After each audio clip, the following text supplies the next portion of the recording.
Hi there, and welcome to the Sheroes Collective podcast. I'm your host, Renee Sparks, and today we are meeting yet another amazing Shero within media. So today's guest is Keorapetse Mokole. She's the head of public relations and communications at Best Health Solutions, a consortium that provides support to youth, small businesses, and community-based organizations. So I am just firstly going to say welcome, and then I'll continue with your bio. How are you? I'm good. Thanks, Renee, for having me. How are you? I'm good. Fantastic. No, it's wonderful having you. So let me continue with your amazing bio. Perfect. She's been working in the NGO space since 2019 and has worked with different organizations that focus on adolescent girls and young women and also sexual reproductive health rights. She's also worked in an organization that dealt with digital tools and gender to kind of create synergies or close the gap when it comes to gender divide in technology. So that's amazing. You're going to have to tell us a little bit about that. And then, of course, you've put them on the map in some cases by having all these different opportunities to showcase their work through ENCA, SABC, and Newsroom Afrika. And the organization was Africa Beyond the Fourth Industrial Revolution. So I just wanted to add that. So Keo is a journalist by qualification, and she's going to have to take us through just how easy or difficult that journey's been. And she's worked for different community radio stations before finding her love and her passion in PR and communications. Welcome once again, Keo. Thank you. Thank you so much for having me. This is such a wonderful platform. That's fantastic. I'm hoping it's going to grow. The idea is to showcase all the amazing work that women and gender non-conforming individuals do. So hopefully it's going to gain some momentum. Okay. Some momentum, I think it will. Fantastic. There we go. We're calling all of that. All right. Yeah. So let's start with the obvious question, because I've had, you are number 6. I have 6 episodes and within a series. And so you were the last gem in the series of Women in Media. Oh, wow. Yeah. So what has attracted you to journalism as a career pathway? So, growing up, I've just always been a child who was fond of reading. So whether it was your newspaper, whether it was a small paper, when I come into your house and I pick it up, I will read it before I throw it away. And both my parents are teachers. They were teachers. They're retired now. So my father always encouraged that side of me. So he could see that there's a passion to read, there's a passion to want more information. And then I started getting into school competitions where you write your essays, and it became a big deal and started winning competitions.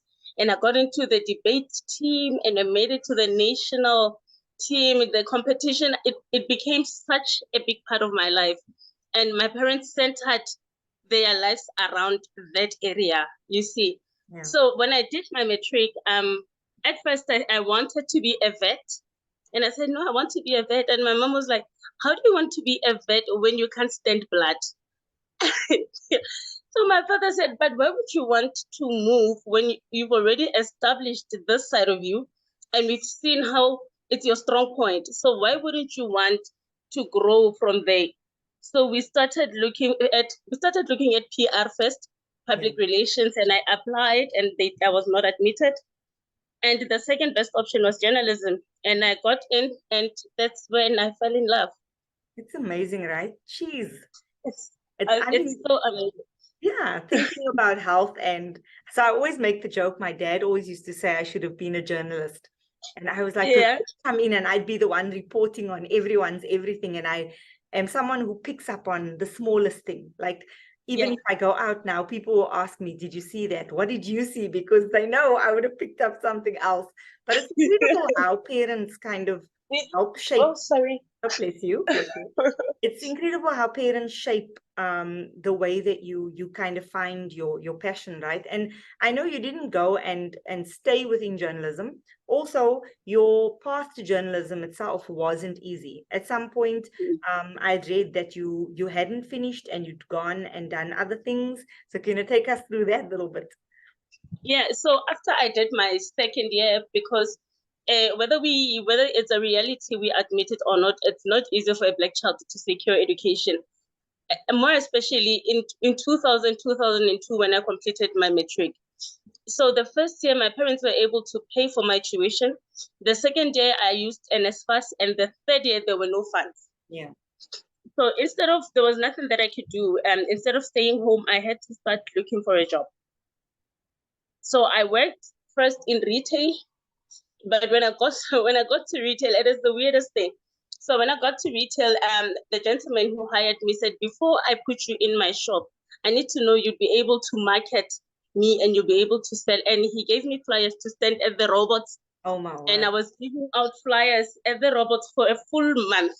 Jeez. That is how I had to prove myself to him. Eventually, he hired me, and I worked there for a couple of years. While I was there, his wife got an opportunity to hire an au pair. And then because of my communication skills and how good I am with kids, I moved from retail and I became an au pair.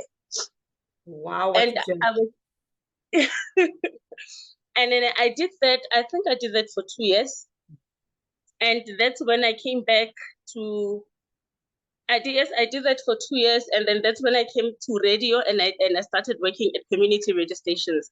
Now the thing with community radio stations is that there's no stipend, so there was no money coming in. But luckily through that, yes. So because one of them, it was a campus radio station, I was able to get a bursary that helped me complete my journalism. So it was a circle. It was exactly that's exactly what it was, and that's how it worked out for me. So you can say it wasn't an easy journey, but I'm thinking the dots connect. At the end of the day, I had to walk that journey to be able to get to that one prize that I initially wanted to win. Yeah, it's incredible, yeah. And I really hope whoever listens to this is the point of the Sheroes Collective. It's not people who have just walked in, have privilege, have these things readily available, the opportunities are just falling out of the sky. Yeah. So I really hope people are listening. It's about actually that grit, going back. How do I come back to what I want? And or how do I redirect my pathway, right? Because like you said, you started in journalism, you're finding your passion in communications and PR. There's a connect, but it's about finding that. And I think your experience also speaks to, very often we think, the door just closed, but it was actually other opportunities. So again, a mindset, right? And your willingness to want to try different things. Because different things. Yeah. There's many people who'd be like, no, I couldn't possibly do this. But well done on you for keeping the lantern burning and coming back. Yeah. And pushing. Thank you so much, because it's so easy for you to want to wallow and be in that bubble where you feel so disadvantaged and you're not privileged and boo-hoo, what's going to happen? But I think also with the right support, there is no way that you can't want to push. Hence, I say the dots connected, because when you look at when I was busy handing out flyers, I spoke to different people each and every day. It taught me patience, it taught me understanding and how to communicate with different people at a certain time. Yeah. So it really was a full circle. But for me, it's also the experiences of standing at a robot, the experiences of selling things to people, then to be able to speak on radio about real life things, right? Because not speaking from, I've been at varsity or at college and I just had this life. You actually get to see the real struggle. Someone in a taxi, someone struggling with the carrier bag, someone having to live life in this particular way, and someone on the street that is passing you by. It's a completely different experience. So I think it has probably shaped the way you look at things differently. 100%. So there's always value in these experiences we make. Then I came across a campaign that you ran, and it was the article itself said walk a mile in her shoes. Would you take us through that campaign? What kind of spurred that? Was it a personal thing or was it related to a job? So it was a personal thing. So when I got into the NGO space, I started working at community-based organizations in the Northwest. So we'd go into schools. What this organization did, it's social workers. So they provide counseling and family counseling. And because I did the communication part of it, I travel with them a lot. So we went to this place in Brest. There's a farm called the Keorapetse. So we got to Keorapetse, and these kids are children of farm workers. I think it was one of the most painful experiences of my career, because when we got there, these kids are, you find the oldest is 10, the youngest is 6. But because the parents are farm workers, they leave home at 3 a.m. These kids need to take care of themselves. So the 10-year-old needs to bath the 6-year-old, and they need to prepare food for themselves. It was such a painful thing to watch. And all the clothes that they wear, they are handouts, and some handouts are really in bad conditions. So I thought to myself, because I met these kids at a school, the best thing that I can do to make life easier, because these kids walk 3, 4, 5 kilometers to get to the school. How about then we run a campaign to make sure that each and every child in the school has a pair of shoes. Yeah. So I recruited a couple of organizations, and we called it Walk a Mile. So I challenged everyone to put themselves in the shoes of the parents and in the shoes of these kids, because I don't think there's a parent consciously who would want their children to suffer. Yeah. And it was 500, just over 500 kids, and we were able to raise 700 pairs of school shoes. Wow. It was so amazing. And on top of that, we were able to get like your business people who would donate money and say, no, get a voucher and get these kids some school uniforms. So get socks. You can't give out shoes without socks. It was such a success. That's incredible. And how long did you run the campaign for? I'm still running it even this year. So I ran it once, and then last year I couldn't because at the beginning of this year I lost my father. So my train of thought shifted. So after I needed to get my strength back, I'm continuing with it. Yeah. So it might be an ongoing thing for as long as there's still donors and there's still people who are offering, we will continue with it. Okay, that's fantastic. And it still remains is it one school that you're caring for? It's still the one school. It's still the one school. That's incredible. You know, I'm saying one, but it's powerful either way. We always say to anyone within civil society space, it's even the one person that you've made a difference for, because it keeps going, right? Because if you made a difference in one person's life, they'll pay it forward. So it's incredible. And imagine you're talking about 500 people here. And getting donations even exceeding that. So that's incredible. And I think it's a beautiful legacy for your dad as well. So you can take even that out of the experience, that it's even more than what you've probably seen. So well done. Okay, so we can see there's a part of you that's connected to community, and definitely when it comes to the farming community, farm workers, there's always issue, right, around land, around equity, around access. We see it in the Western Cape as well. You have, I don't know what it's like in Northwest in terms of evictions, in terms of access to sanitization. To healthcare. Healthcare. So there's a lot of work to be done. So hopefully anyone listening, if they are able to even provide extra support and find out from you what is needed, then that can happen.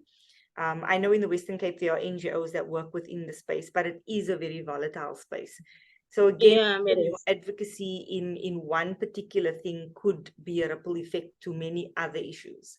Because you're talking about access in terms of getting to school and walking, but then you just brought in an element of care, which is like, what does that look like? So this space can be one that is very painful, working within civil society spaces, because we don't, it's not going to be in the Constantias and in the Sun Cities, right? That's not where we do our thing. That's exactly.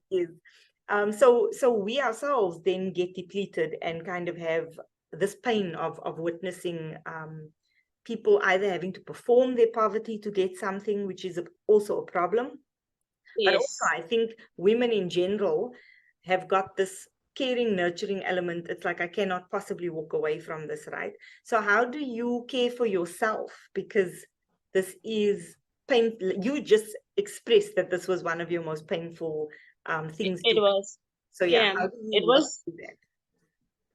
It was one of, because also you're dealing with a very vulnerable group. You're dealing with children, and these are the people who can't really tell you what they need.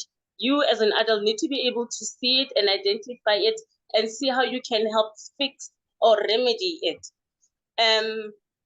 It was still, I think it's still a journey, because you carry that. You even the day when we took the school shoes to them, the joy, and we ended up crying, not because of pain, not out of pain, but to see the little smiles and the happiness. Because when was the last time each of these children owned a new pair of shoes? Yeah. So at the end of the day, when you come back home, you're still carrying that with you. And it really doesn't help how much counseling you get. You will, hence I still go back, and I still want the relationship with the school to only find out and check if there's anything else we can do. If there's people who can stretch a little bit and share with these kids. Yeah. No, that's fantastic. I like what you're saying, because very often we think that the journey of healing kind of has a start and an end.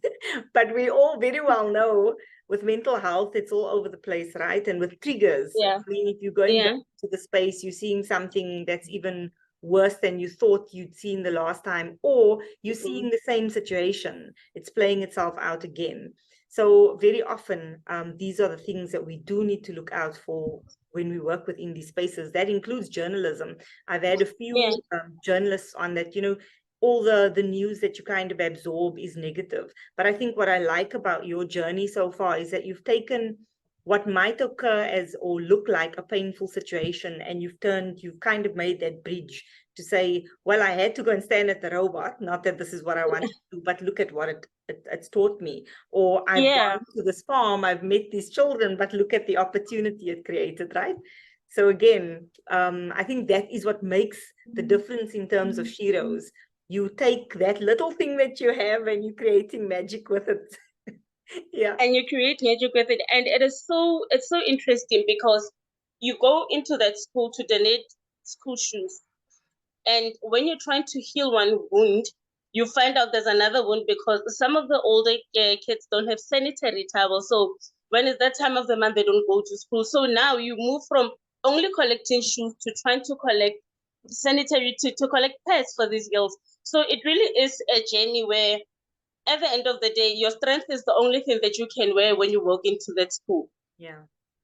But this is the reality of it, right? If we look at truly helping someone, it is so much more than the one thing that we look at, because we are so layered and there's so many intersectionalities. You might find that the next thing you pick up on is disparities in relationships, maybe with the young girls that you find there and their partners, who that might look like, or other sexual reproductive health rights issues or whatever else that occurs. So there's always something, or even now looking at the parents, because very often, I mean, you just spoke about them having to get up at 3 or leave at 3.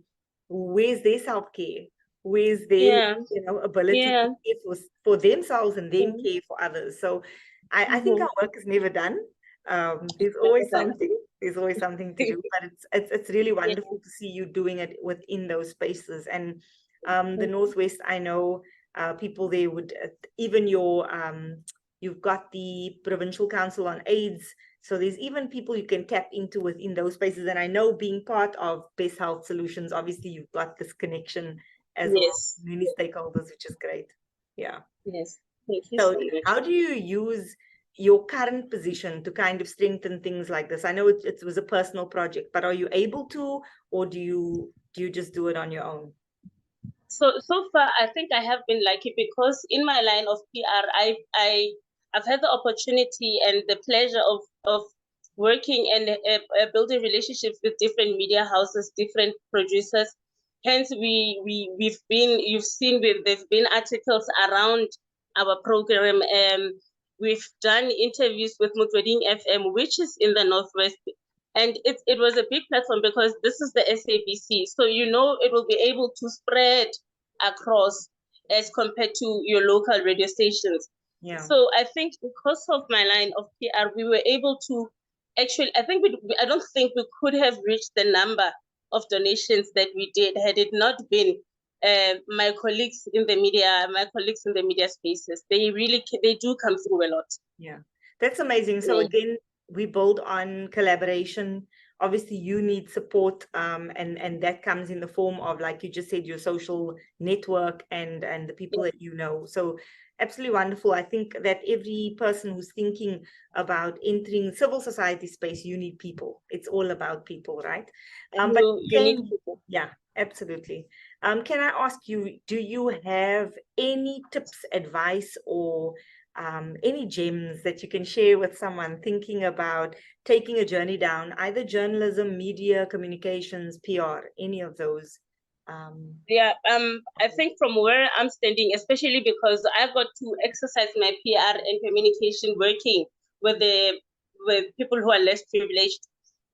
One thing that I have learned, and my former boss, she passed away recently, used to strongly say, lift as you rise. So when you get to a position where you are better, then lift the one that is below you. There is no way that I could have made it to where I am. And I say this every time, that I know that my journey is still continuing, and I know that there's still more that I want to do, and there's still much growth that I want for myself. However, if somebody had not lifted me when they were rising, I wouldn't be here. So the first important thing is to lift as you rise. And when you get into these communities, what you want is to have an impact. You want to live it better than you found it. So that has been something that I work with each and every day. Challenges will always be there, whether in the media space or anywhere else. Challenges will always be there. Doors will be closed in your face, whether you like it or not. What is important is keep your eye on the ball. So it doesn't matter when you feel tired, rest, but don't stay there too long. Get up, and there will be a window that opens after the door was shut in your face. Oh, that is such beautiful advice. I love that. Lift as you rise. Lift as you rise. Yeah, that's a fantastic expression. I'm going to use it.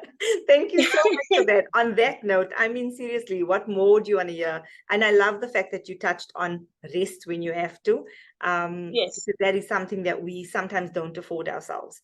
Yes. So thank you so much, Keo, for your wonderful words of wisdom.